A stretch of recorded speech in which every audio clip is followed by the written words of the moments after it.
இது பற்றிய கருத்துக்களை நம்மோடு பகிர்ந்து கொள்வதற்காக மூத்த பத்திரிகையாளர் திரு பிரியன் நம்மோடு இணைக்கிறார். வணக்கம் சார். உச்சநீதிமன்றமே அமலாக்கத்துறைக்கு கண்டனத்தை பதிவு செய்திருக்கிறது, அதே போல பல்வேறு கேள்விகளையும் எழுப்பியிருக்கிறது.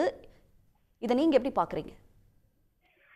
அடிப்படையான அதுல ஒரு கேள்வி என்னன்னா, கூட்டாட்சி தத்துவத்தை மீறி என்போர்ஸ்மெண்ட் டைரக்டரேட் நடந்துக்கிறாங்கன்றதான், இடி நடந்துக்குதுன்றதான் முக்கியமான விஷயம்.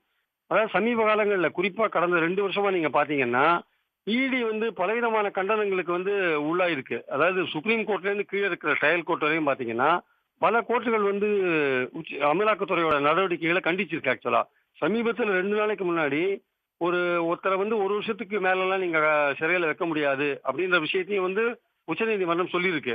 அமலாக்கத்துறை தனக்கு கொடுக்கப்பட்டிருக்கிற அந்த கட்டில்லாத அதிகாரங்கள் இருக்கு இல்லையா, பிஎம்எல்ஏ ஆக்ட் கீழ அதிகாரங்கள், அதை தவறாக பயன்படுத்துகிறது. அது கூட்டாட்சி தத்துவத்துக்கு எதிராக பயன்படுத்துகிறது. அதே மாதிரி பாத்தீங்கன்னா அரசியல் ரீதியாக அதை பயன்படுத்துகிறது. உதாரணமா நீங்க டாஸ்மாக் எடுத்துக்கோங்களேன். டாஸ்மாக்ல ஊழல் நடப்பது டாஸ்மாக் ஆரம்ப காலத்திலேயே நடக்குது. 2017 இருந்து 2024 வரை 41 எஃப்ஐஆர்கள் பதிவு செய்யப்பட்டிருக்கிறது. ஆனால் நீங்கள் செலக்டடா சில எஃப்ஐஆர் மட்டும் எடுத்துட்டு அதில் நீங்க விசாரணை நடத்துறது எந்த விதத்தில் நியாயம்? ஸோ அது நியாயம் கிடையாது. அது மட்டும் இல்ல, ஒரு அரசு அலுவலகத்தில் நீங்க விசாரணை நடத்தும் போது அரசு கிட்ட முறைப்படி அனுமதி பெற்று தான் நீங்க நடத்தணும். அதை விட்டுட்டு நீங்க எந்த இடத்துல வேண்டாம் நீங்க நுழைஞ்சு நீங்க விசாரணை நடத்தலாம்ன்ற அந்த அதிகாரத்தை உங்களுக்கு யார் கொடுத்தது? தமிழ்நாடு கவர்மெண்ட்டுடைய அலுவலகம். அந்த அலுவலகத்தில் நீங்க நுழையும் போது முறைப்படி அனுமதி பெற்று தான் நீங்க நுழைய வேண்டிய அவசியம் இருக்கு. ஸோ அதனால டாஸ்மாக் விஷயத்துல மட்டுமில்ல, வேறு பல விஷயங்களில் கூட, வேறு பல விவகாரங்களில் கூட அமலாக்கத்துறை தன்னுடைய அதிகாரங்களை ரொம்ப துஷ்பிரயோகம் செஞ்சிருக்காங்கன்றதான் இன்னைக்கு இருக்கிற நிலைமை. அதற்கெல்லாம் ஒரு முற்றுப்புள்ளி வைக்கும் விதமாக இன்றைக்கு சுப்ரீம் கோர்ட் ஒரு விஷயத்த சொல்லியிருக்கு.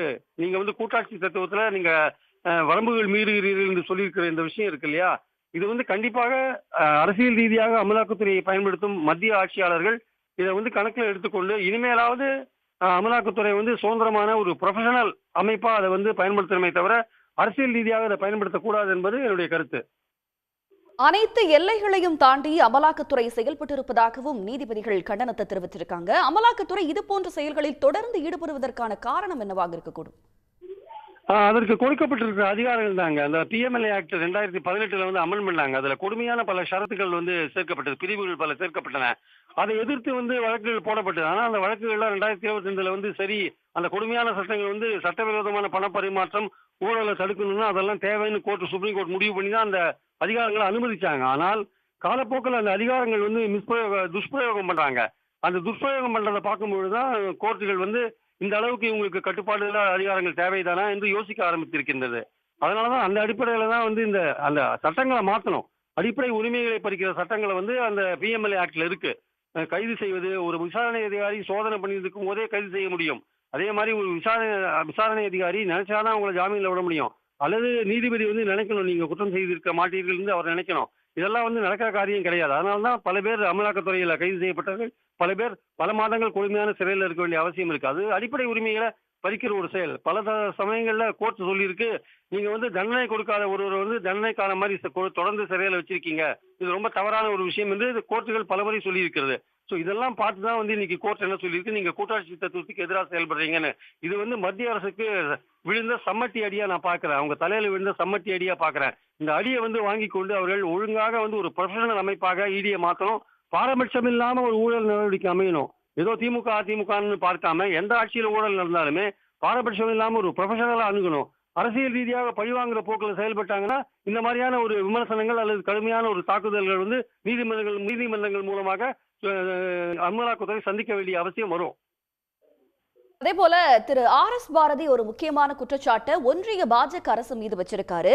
திமுக அரசுக்கு எப்படியாவது களங்கம் ஏற்படுத்த வேண்டும் என்ற நோக்கத்தில் தான் ஒன்றிய பாஜக அரசு அமலாக்கத்துறை மூலமாக முயற்சி செய்வதாகவும் சொல்லியிருக்கிறாரு. இது பற்றி உங்களுடைய பார்வை? கண்டிப்பாங்க. அதாவது நீங்க அமலாக்கத்துறை அதிகாரிகள் விசாரிக்கிறீங்க, இரவு பகல் பாராமல் விசாரிக்கிறீங்க, அதுவும் சரின்னு சென்னை உயர்நீதிமன்றம் வேற சொல்லிடுது. இப்போ அந்த அப்பீல் மேலதான் இன்னைக்கு சுப்ரீம் கோர்ட் தீர்ப்பு சொல்லியிருக்கு, கருத்து சொல்லியிருக்கு. நீங்க பாத்தீங்கன்னா எப்படி பாரபட்சம் அப்படின்னு நம்ம பாக்குறோம்னா, நான் ஏற்கனவே சொன்ன மாதிரி 2017 இருந்து 41 எஃப்ஐஆர் இருக்கு. 41 எஃப்ஐஆர் நீங்க எந்த எஃப்ஐஆர் கணக்கில் எடுத்துக்கிறீங்க? திமுக ஆட்சியில போடப்பட்ட எஃப்ஐஆர் மட்டும் எடுத்துக்கிறீங்களா? அப்ப அதிமுக ஆட்சியில போடப்பட்ட எஃப்ஐஆர் என்னாச்சு? அந்த எஃப்ஐஆர் படி பாத்தீங்கன்னா அப்போது இருந்த அமைச்சர், அப்போ இருந்த பல்வேறு நபர்கள் மீது நீங்க விசாரணை நடத்தணுமா வேண்டாமா? அப்போது இருந்த டாஸ்மாக் அதிகாரிகள், இல்ல அப்போது இருந்த அமைச்சர், அவருக்கு வேண்டிய நண்பர்கள், அப்ப அதெல்லாம் என்னாச்சு? அப்ப பாக்குறவங்களுக்கு நல்லாவே தெரியுது, பொதுமக்களுக்கு நல்லாவே தெரியுது. இது ஒரு பாரபட்சமான நடவடிக்கை.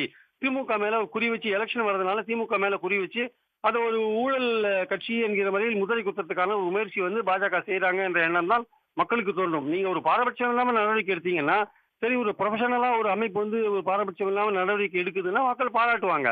ஆனால் அரசியல் ரீதியாக ஒரு நீங்க நடவடிக்கை எடுத்தீங்கன்னா, ஒரு குறிப்பிட்ட அரசியல் கட்சியை டார்கெட் பண்ணி நடவடிக்கை எடுத்தீங்கன்னா, அதை எப்படி பொதுமக்கள் நியாயம் என்று ஏற்றுக்கொள்வார்கள்?